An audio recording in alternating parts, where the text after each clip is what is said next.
저는 오늘 여러분들을 모시고 9월 마지막 주일에 당신의 예수님은 손님입니까?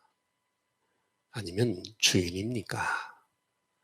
이런 제목으로 말씀을 드리려고 그럽니다. 오늘 동일한 본문을 가지고 몇 달 전으로 기억이 됩니다. 정확한 날짜는 모르겠고요. 예수님의 신랑 되시는 예수님이 다시 오시는 이 재림에 대해서 가나 혼인잔치 비유 속에 신랑 되시는 예수님이 다시 오시는 것에 대한 설교를 비교적 좀 자상하게 그렇게 말씀을 드린 적이 있습니다. 유대인의 그 결혼 풍습은 예비 신랑 신부가 만나서 정혼식을 하게 됩니다. 우리나라의 결혼식만큼 호화롭지 않지만 그래도 비교적 온 동네 사람들이 모이고 이렇게 정혼식을 하게 되어집니다. 정혼식을 하게 되어지면 이런 신랑은 이 정혼식을 마치고 이제는 아버지와 더불어서 집으로 자기 집으로 돌아갑니다. 그러면서 아내들 예비 아내에게 이렇게 얘기합니다. 내가 가서 1년여 동안 나와 당신이 살 집을 내가 마련할 것입니다. 1년여간에 열심히 내가 돈을 벌고 이렇게 해서 우리 아버지의 도움을 받아서 그래서 집을 그렇게 마련할 것입니다. 그리고 집을 다 마련하면 그러면 내가 1년 후에 와서 혼인식을 하고 그리고 내가 예비한 그 집에 당신을 데리고 가서 거기서 끝까지 살 겁니다. 그렇게 해서 이제 1년이 되어지면 이 신부는 그날을 기다리는 겁니다. 신랑이 오실 날을 기다리는. 그게 우리들이죠? 어떻게 아멘 소리가 적네요. 그게 우리들이죠? 신랑이 오시는 그날을 사모하면서 기다리는 겁니다. 유대인의 결혼 풍습은 1년이지만 우리 예수님, 신랑 되신 예수님이 오시는 날짜는 상당히 길죠. 벌써 2000년이 지났거든요. 그러면서 신랑 대 똑같아, 원리가. 예수님도 제자들과 따르는 사람들을 두고 가시면서 요한복음 14장 1절에서 3절까지 너희는 마음에 근심하지 마. 내가 간다고 해서 근심하지 마라. 하나님을 믿는 것처럼 또 나를 믿어라. 왜냐하면 내 아버지 집에 거할 곳이 많도다. 그죠? 예. 내가 가서 너희 있을 곳을 사실은 너희 처소를 다 아까 그 신랑 유대인의 결혼 풍습하고 똑같아. 가서 내가 너희 처소 집을 다 준비하면 그래서 아담 이후에 택한 백성들 믿음의 사람들 집을 아직도 건설하고 계시는 거야. 많은 천국 타운을 건설하고 계시는 거야. 다 끝나면 신부를 데리러 오세요. 신부를 데리러 오세요. 그리고 신부를 데리고 가서 혼인잔치를 하게 되고 어린 양의 혼인잔치로 일컬는 영원히 우리를 그 집에서 천국의 집에서 살게 하실 줄로 믿습니다. 그래서 이런 혼인잔치 속에 감추어진 예수 그리스도의 다시 오시는 재림에 대해서 전에는 그런 각도에서 말씀을 드렸고 오늘 이 시간에는 또 다른 각도에서 오늘 동일한 본문을 소재로 말씀을 드리려고 그럽니다. 오늘이 표적은 갈릴리 가나, 주로 이스라엘의 북부 지방이에요. 그 갈릴리 가나라고 하는 조그마한 동네에서 벌어진 예수님의 첫 번째 이적의 사건입니다. 예수님은 이 사건을 통해서 사실은 구약성경 39권, 신약성경 27권이 있는데 구약성경은 언약이에요. 두 글자로 표현하면 언약. 무슨 언약이냐? 메시아를 보내주시겠다는 언약이에요. 그 다음에 여러분 27권 신약은 뭐냐? 두 글자로 성취예요. 무슨 성취? 하나님의 언약이. 그래서 언약이라 그래서 테스트먼트라 그래요. 테스트먼트. 약속이에요. 성취예요. 그대로 성취된 거예요. 그래서 예수님은 이 사건을 통해서 예수님은 하나님의 아들이시다. 구약의 메시아를 보내주시겠다고. 그리고 또 그리스도를 보내주시겠다고. 구원자를 보내주시겠다라고 약속하신 바로 그 아들. 예수님은 곧 하나님의 아들이시다. 구약에 예언되어진 언약되어진 그분이 이분이다라는 걸 나타내시기 위해서. 두 번째는 우리 예수님은 우리 인생에 있어서 절실히 필요한 분이시다. 없어서는 안 될 절실하신 분이시다고 하는 것을 오늘 사건을 통해서 가르쳐주고 있습니다.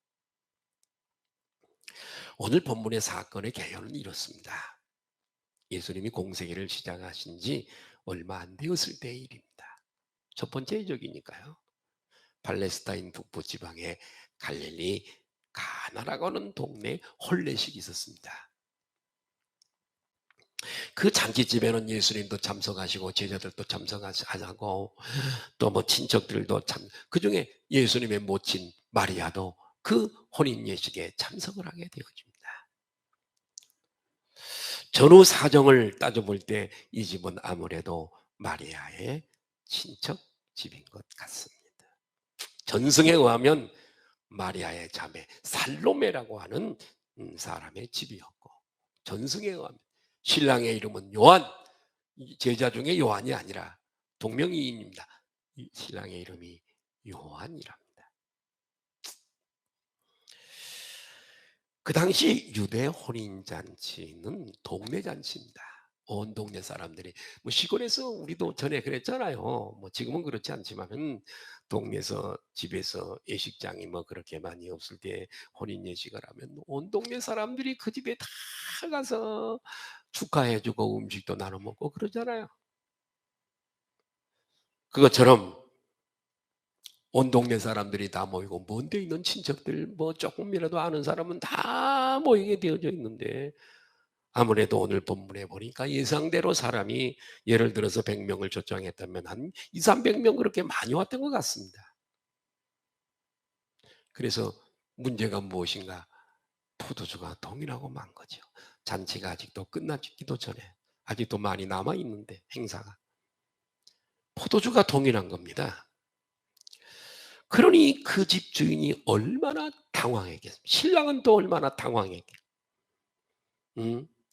예수님의 친척 관계에 있었던 예수님의 어머니 마리아는 또 얼마나 당황을 했겠습니까? 그래서 마리아는 예수님께 부탁을 하는 겁니다. 마리아는 여러분, 예수님이 범상한 인물이 자기의 배로 나왔지만은 예수님은 범상한 인물이 아니라는 것을 압니다. 탄생하기 전에 잉태할 때 천사를 통해서 알았습니다. 그래서 이 어려운 일이 있을 때마다 문제를 해결하시는 예수님께 부탁을 하는 거야. 여러분, 그래서 예수님을 찾자 예수님은 물로 포도주를 만드셔서 그 잔치가 전혀 문제없도록 마치도록 하셨습니다. 여기서 우리는 인생의 중요한 진리 하나를 발견할 수가 있습니다. 인간은 자기 힘으로 살아가는 것 같지만 절대로 하나님의 도우심이 없이는 살아갈 수 없는 존재인 줄 믿습니다. 제자들이 갈릴리 배로 항해할 때 헐몬산 꼭대기에서 불어오는 그 돌풍 때문에 어려움을 당할 때도 마찬가지입니다. 문제를 만났을 때 예수님이 문제를 해결해 주십니다. 우리 인생은 주님의 도움이 없이는 절대로 살아갈 수가 없어요. 사랑하는 여러분, 예수님 우리를 만세 전에, 우리가 태어나기도 전에 선택하셨죠? 예정하신. 그러셨죠?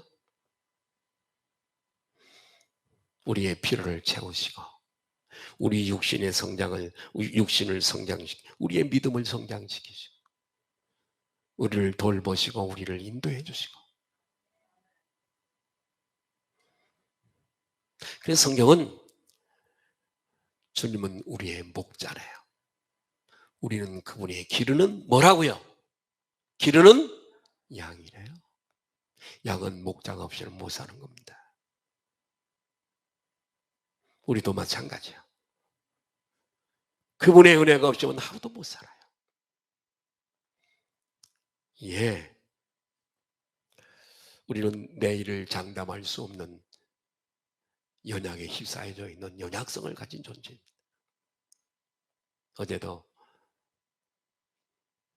병원에서 죽어가는 사람들이, 아, 살고 싶다.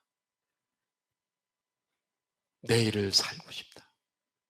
내일 아침에 해가 뜨는 모습을 보고 싶고, 나 내일 살고 싶어. 죽기 싫어.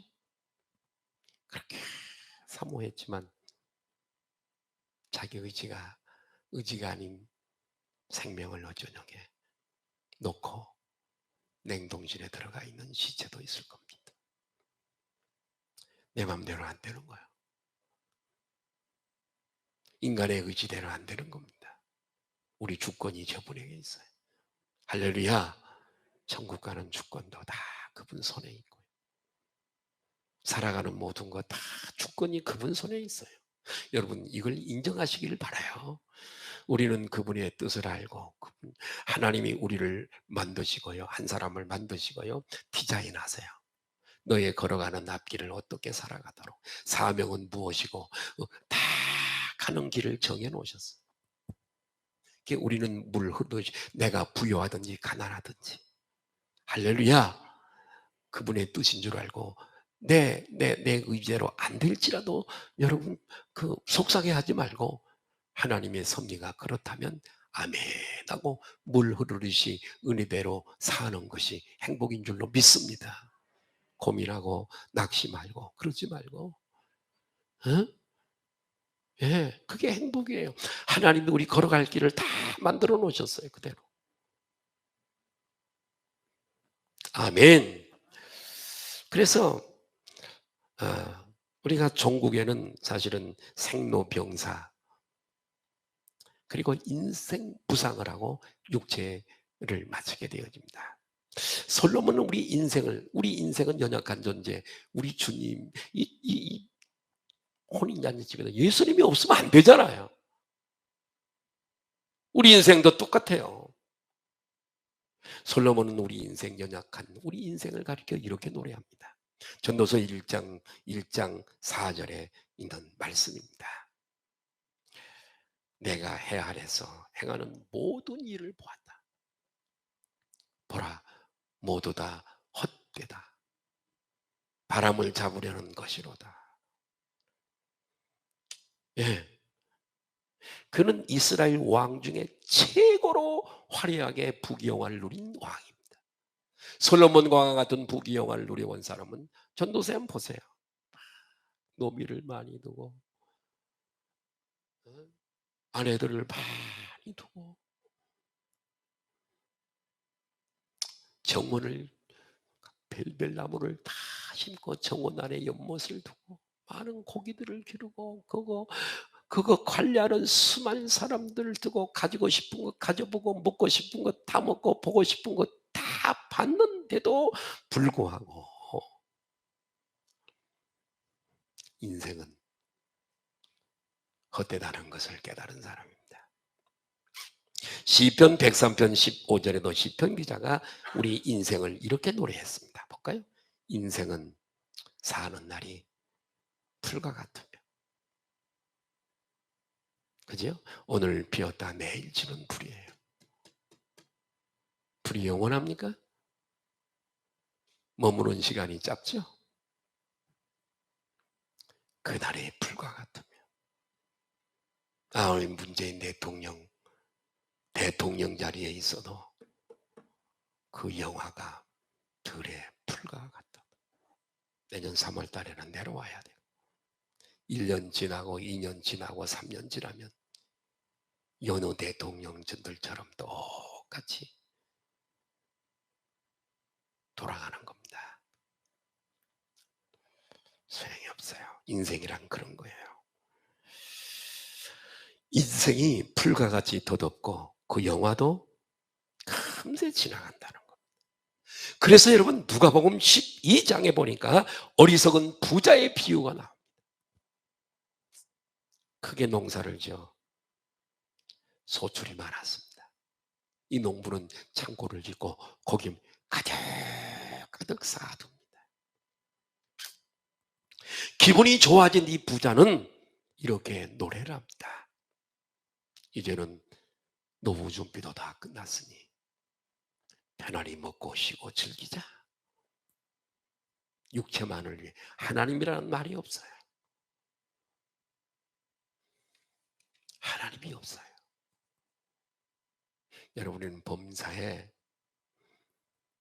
우리는 자꾸 하나님의 이름을 앞세워야 됩니다. 하나님이 하셨어요. 아유, 당신 집에 참 좋은 일이 있었네요. 아, 그렇게 잘 되세요? 아니요, 내가 한 게 아니에요. 주님이 하셨습니다. 자꾸 그분의 이름을 대야 돼. 저분이 기뻐하시는 거죠. 하나님을 경외하시기를 주님의 이름으로 축복합니다. 그분을 두렵고 떨림으로 섬기는 거죠. 그분은 돈도 많고 건강도 많고 재물도 많습니다. 자기가 원하는 사람에게 줘요. 하나님은 돈도 많아요. 그분을 경외하고 그분을 잘 섬기면 그분이 주세요. 누구 주려고 안 주겠어요? 인색하신 분이 아니세요.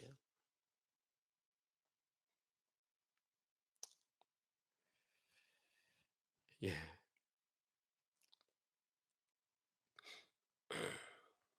그러므로 우리는 우리 인생을 재빨리 이런 사실을 파악하고 인생 중에 예수님을 주인으로 모시고 할렐루야 살아야 될 줄로 믿습니다. 거기에 축복이 있고 거기에 은혜가 있고 거기에 소망이 있고 거기에 내세가 보장이 되는 겁니다. 포도주가 떨어졌을 때 마리아가 예수님을 찾았던 것처럼 우리 모두는 인생의 모든 해답은 예수님입니다. 부자라도 예수님이 필요합니다. 가난한 사람도 예수님이 필요해요. 많이 배운 사람도 예수님이 필요합니다. 적게 배운 사람도 예수님이 필요한 겁니다. 예수님이 필요하지 않는 사람은 없습니다. 우리는 예수님을 통해 천국을 갈 수 있고 예수님을 통해 하나님 여호와 하나님을 만날 수가 있습니다. 아무쪼록 저와 여러분들은 헛되고 헛된 세상, 그림자같이 지나가는 세상이지만은 이 땅에서 예수 그리스도를 모심으로 영원한 생명 그리고 또 이 땅에서 주신 분복을 누리시기를 주님의 이름으로 축복합니다. 두 번째로 예수님을 주인으로 모시고 살자입니다. 할렐루야. 예수님을 주인으로 모시고 살자. 자, 왜 예수님은 우리의 주인이 되실까요? 성경에 보니까 우리는 예수님의 소유래요. 왜 그런가 봤더니 예수님 자신이 핏값을 주고 우리를 사셨대요. 마귀의 종 노릇하는 우리들을 핏값으로 샀대요. 고로 우리가 어떤 돈을 지불하고 물건을 사면 내 것이잖아요. 그죠? 예, 그때부터 그 물건은 내 거예요. 우리 인생의 주인은 그래서 예수님인 줄로 믿습니다. 우리가 알아야 할 한 가지 사실은 뭐냐 하면 교회를 나와도 똑같아요. 잘 들어보세요. 똑같이 예수님을 모시고 살아도 어떤 사람은 손님입니다. 예수님이 손님이에요. 필요할 때만 찾아. 아쉬울 때만 찾아. 헌신과 희생과 사명 감당 없어. 도깨비 방망이 같은 예수님 믿어요. 손님이에요. 응? 똑같이 예수님을 모시고 살아도 영적 차원이 이렇게 달라요. 그러나 어떤 사람은 그분은 나의 주인, 코리오스, 주인.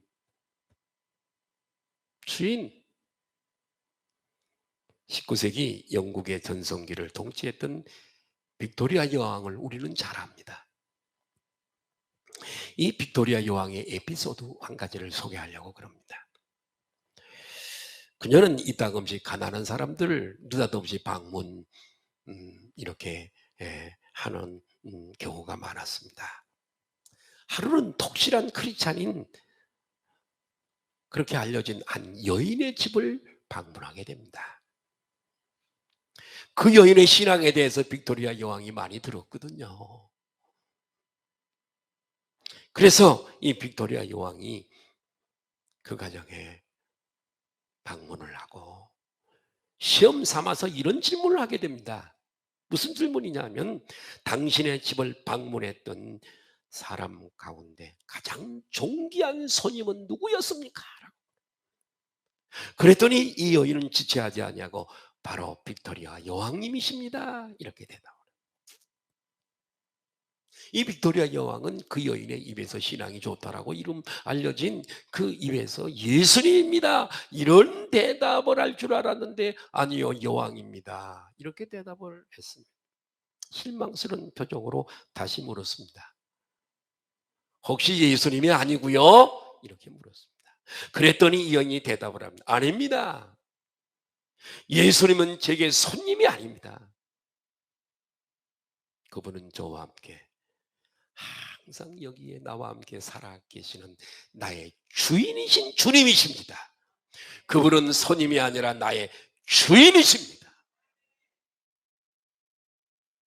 이렇게 대답을 하자 그 말을 들은 빅토리아 여왕은 역시 참 신실한 크리스찬이다 감동을 받고 돌아갔다는 이야기가 있습니다.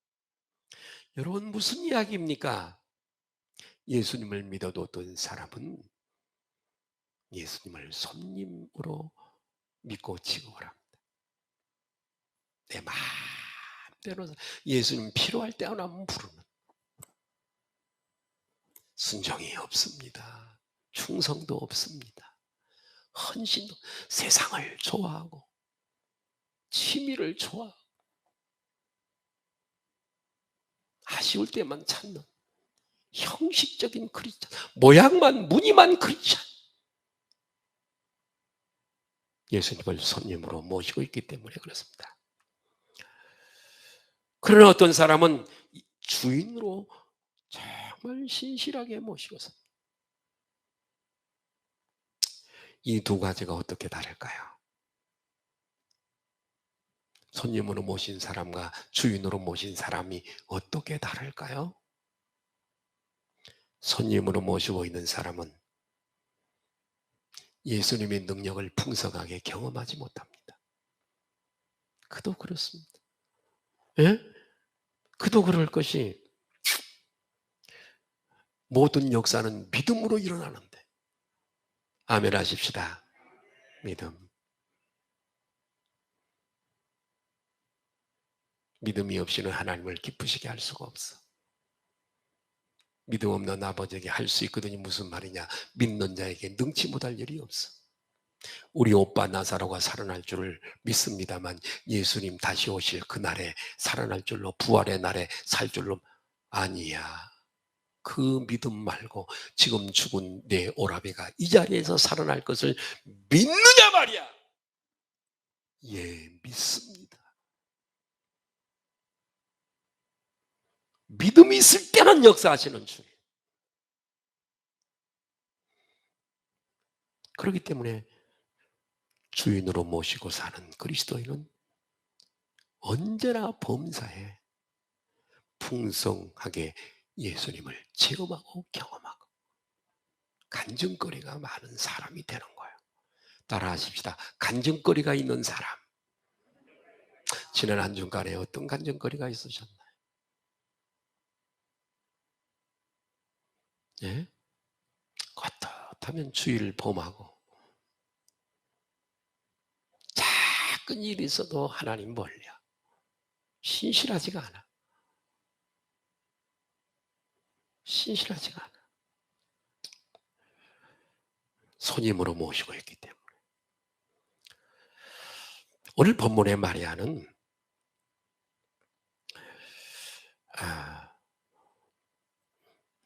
이 예수님을 주인으로 모신 사람은요, 예수님의 말씀에 순종하는 사람입니다. 내 뜻보다 하나님의 말씀을 순종. 사실 우리가 인생 그리스도인들이 사는 것은 내 뜻을 이루려고 사는 사람이 아니에요. 하나님이 내게 주신 사명, 하나님의 뜻을 이루는 사람이에요. 아멘. 그래서 예수님을 주인으로 모신 자의 삶이 어떤가? 오늘 본문에 마리아가 나옵니다. 얼른 예수님의 말씀을 알아차립니다.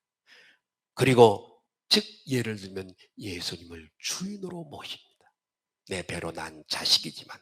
그리고 하인들에게도 예수님을 주인으로 모실 것을 명령합니다. 그분이 말씀하시는 대로 순종해. 그러자 여러분 기적이 일어나죠.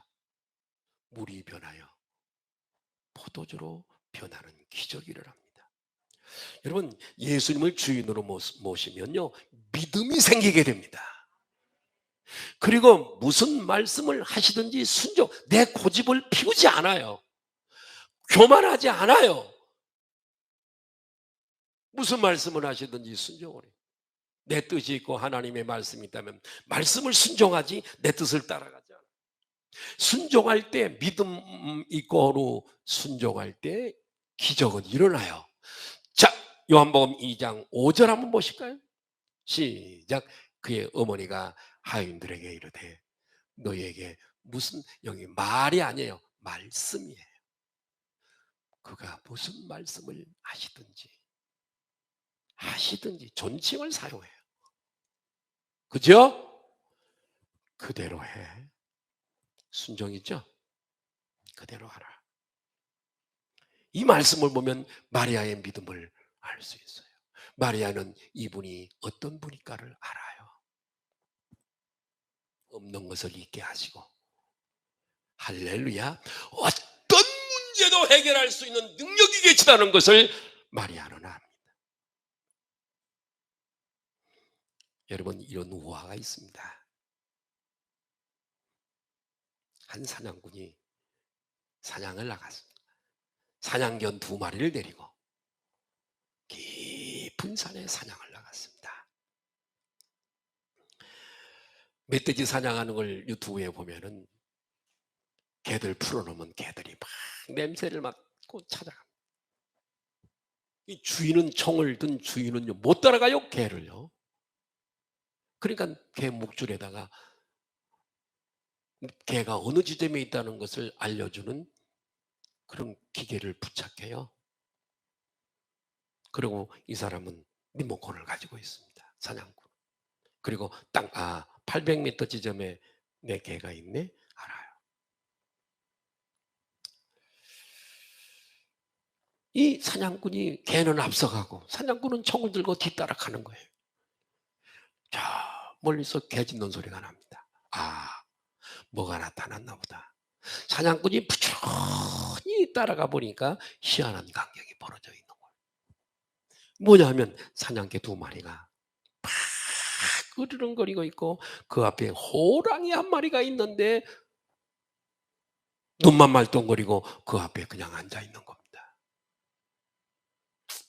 겁없이 막 짖고 쫓아오는 사냥개를 보면서 호랑이가 겁을 먹었던 모양입니다. 그 순간 사냥꾼이 방아쇠를 당겨서 호랑이를 쏘고 호랑이를 잡았습니다. 그런데 여러분 호랑이하고 개하고 이 능력이 게임이 안 되잖아요. 그런데도 불구하고 어떻게 이 사냥개가 호랑이를 보고도 겁내지 아니하고 이렇게 막 쫓아갈 수 있었을까요? 그것은 바로 우리 주인이 총을 가지고 뒤따라오는 것을 믿고 알기 때문인 줄 믿습니다. 주인을 의지하기 때문에. 주인을 의지하기 때문에. 곧 있으면 우리 주인이 나타나고 총을 가지고 너는 죽어. 이걸 알아요. 똑같아. 우리도 그분을 주인으로 모시고 살면 믿음이 생깁니다. 예. 믿음이 생겨요. 두렵지 않아요. 사탄도 두렵지 않아요. 그래서 여러분 엘리사에게 게하시 종이 있잖아요. 아람 나라 군사들이 엘리사를 잡으려고 겹겹이 도단 성을 포위하고 그럴 때 게하시가 낙심을 합니다. 우리는 죽었습니다. 그때 엘리사는 종에게 안수를 합니다. 눈이 열립니다. 딱 보니까 아람 군사들의 바깥으로 하늘의 천군 천사가 그냥 더 많은 숫자가치를 치고 있는 겁니다. 할렐루야. 그날의 전쟁은 말할 것도 없죠. 우리에게 이런 개도 이런 믿음을 갖는데, 따라합시다. 개도 믿음을 갖는데, 그래요. 개도 믿음을 갖는데, 주인을 의지하는 믿음을 갖는데, 우리에게 믿음이 있다면 두려울 게 뭐가 있겠는가? 할렐루야. 어려운 일이 내게 있는 것은 하나님이 나를 만들어 가시는 것이고, 목수가 대패로 훌륭한 제목을 만들기 위해서는 깎아내듯이 나의 교만, 나의 꼬라지, 나의 높아진 마음, 나의 썩어진 마음을 깎아내는, 그래서 하나님이 주시는 거예요. 그런 어려움을. 그걸 내가 꺾지 않으면 죽을 때까지 깎기만 하다가 가는 거예요. 하나님이 우리를 다듬어 가세요. 하나님은 나를 다듬어 가신다. 하나님이 쓰실 때 다듬어야 쓰세요. 여러분, 면접을 대기위해서 할 때 이렇게 찔러보고 저렇게 찔러보고 저렇게 찔러보고 얘가 윤리적으로 또 모든 것이 다 구비가 됐는가를 보고 뽑는 거예요. 여러분, 기업도 그러는데 하나님이 하물며 하나님의 나라에서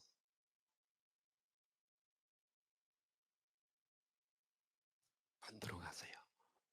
참, 여기 이렇게 보니까 하나님이 이 자리까지 오도록 하나님이 여러분에게서 대패질 하시느라고 수월찬이 고생하셨을 겁니다. 내가 보니까 다 이마에 써 있네. 대패로 깎고 여기 깎고 깎아. 아프죠.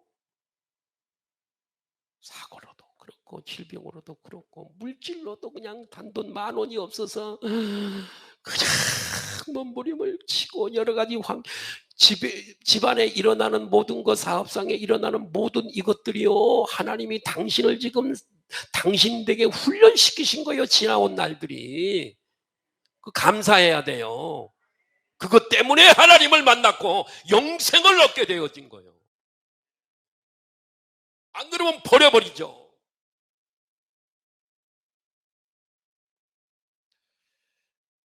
예. 믿음이 전능하신 주인이신 예수님과 함께 주시면 두려움이 없습니다.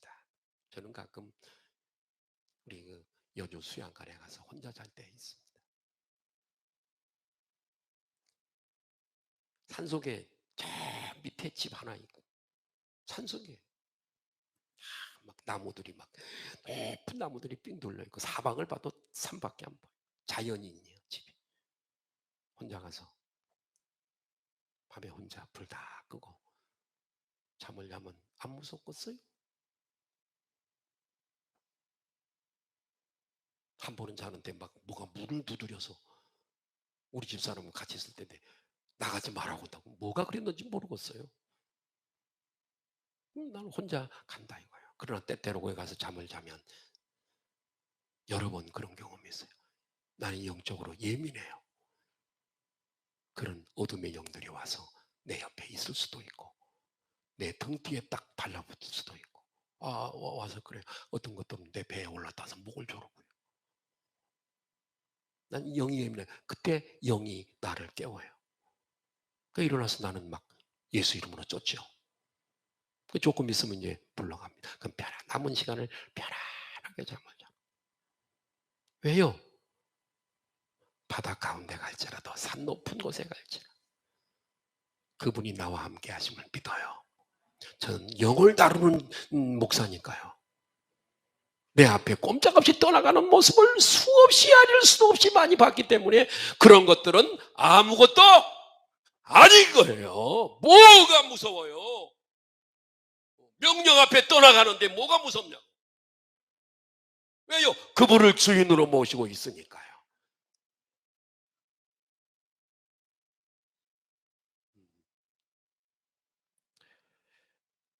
요한복음 2장 6절에서 8절 한번 보실까요? 시작. 거기에 유대인의 정결 예식을 따라 두세 통들은 돌아가리 여섯이 놓였는지라. 예수께서 그들에게 이르시되 항아리에 물을 채우라 하신즉 아기까지 채우니. 여기 정결 예식은 유대인의 간습으로요. 주루에 집에 돌아올 때나 식사 전에 요즘 우리가 코로나 때문에 손을 많이 닦잖아요. 그거하고는 다른 거지만 의식적인 거예요. 혼인잔치집에 정결 예식용 돌 항아리가 몇 개 있었다고요? 6개 있었습니다. 예수님이 그 항아리에 물을 채우라고 말씀하세요. 말씀하세요. 상식적으로 이해가 되지 않습니다. 포도주를 어디서 구해와야지. 왜 물을 갖다 채우라 그럽니까? 예? 지금 당장 시급한 것은 포도주를 구하오는 엉뚱하게 항아리에 물을 채우라니요. 그럼에도 불구하고 하인들은 순종을 합니다. 순종이 제사보다 낫고 듣는 것이 수양의 기름보다 낫습니다. 하인들이 순종해서 아구까지 채웁니다. 다음에 예수님이 연회장에게 떠다주라고 그럽니다. 이것도 참 엉뚱하죠. 왜? 제자들이 금방 떠오서 야 떠다줘. 그런데 금방 길러온 게 지금 뭐예요? 물이에요. 그 하인들은요, 이 물인가 알아요. 이 맹탕 물을 떠다 줬다가 내가 빰 맞는 거 아닌가? 이렇게 계산해서, 아예, 싫어요. 물을 왜 떠다 줘요? 이렇게 불순종하기 쉽습니다만은 하인들이 이번에도 그대로 순종을 하는 거예요. 잘못됐다간 연회장에게 야단 맞을 일이죠. 그러나 그대로 예수님의 말씀에 순종을 합니다. 어떤 일이 일어나죠? 물이 변하여 포도주가 된 줄로 믿습니다. 여기서 우리는 한 가지 깨달는 것이 또 있습니다. 예수님을 주인으로 모시는 신앙의 가장 중요한 것이 순종이라는 거. 아멘. 순종할 때 하나님을 기쁘시게 할 수 있고 순종할 때 기적이 일어나고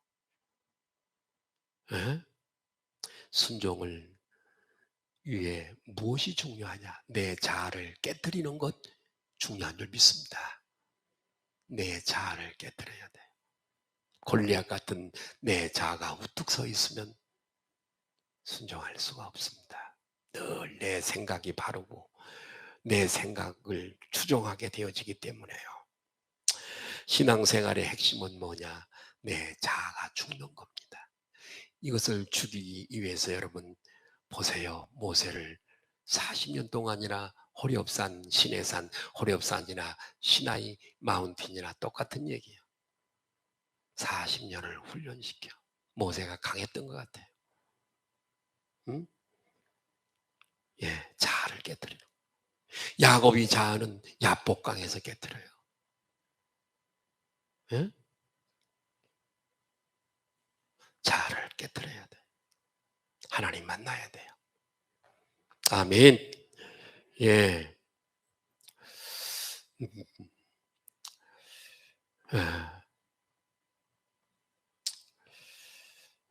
여전히 안타깝게도 예수님을 믿고 신앙생활을 하면서도 여전히 손님 정도로 믿는 사람 많습니다.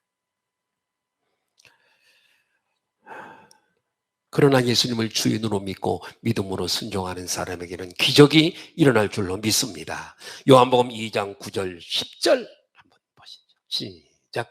연회장은 물로 된 포도주를 맛보고도 어디서 났는지 알지 못하되 물도온 하인들은 알더라. 연회장이 신랑을 불러 말하되 사람마다 먼저 좋은 포도주를 내고 취한 후에 낮은 것을 내거늘 그대는 지금까지 좋은 포도주를 두었도다 하니라. 하인들은 알더라. 하인들은 알더라. 물이 변하여 포도주가 된 것을.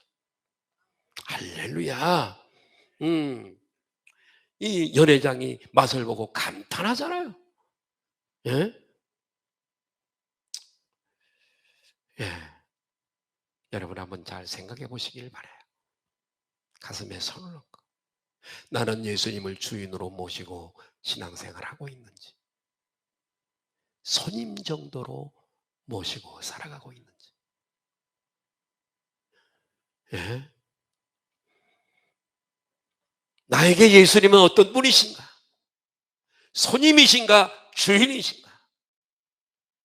혹시 손님으로 모시고 살면 오늘 바꾸셔서 주인으로 바꾸시기를 바랍니다. 그래서 주인 대신 예수님을 인해서 물이 포도주로 변화되듯이 저와 여러분의 삶이 행복하고 복되고 매일매일 간증거리가 있는 복된 성도들로 살아가시기를 예수님의 이름으로 축복합니다. 아까 제가 사냥꾼하고 호랑이 얘기했습니다. 주님이 나의 백그라운드가 되신다는 거. 세상에 모든 마귀가 다 와도 나를 이길 수 없는 것은 어둠이 빛을 이길 수 없는 그런 원리입니다. 우리의 배경, 우리의 백그라운드는 하나님이신 것을 아십시오. 그분이 나와 함께 하시면 여호와는 나의 목자시니 내게 부족함이 없으리로다. 아멘. 사망의 골짜기로 다닐지라도 해받을 것을 두려워하지 않는 것은 주의 지팡이와 막대기가 나를 안위하시나이다. 그분이 함께 하세요. 여러분 걱정하지 마세요. 코로나 걱정하지 마세요. 돈이 좀 부족합니까? 걱정하지 마세요. 오늘 조금 어려우시나요? 아니 걱정하지 마세요. 걱정하지 마세요. 오늘 조금 어려우면 하나님이 당신을 지금 만들어 가시는 과정이에요. 내일 모레 하나님께서 그 시련의 연단이 끝나면 좋은 것으로 채워주실 거예요. 아멘. 오늘의 시련은 어떤 모양이든지 어떤 핑계 대지 마세요.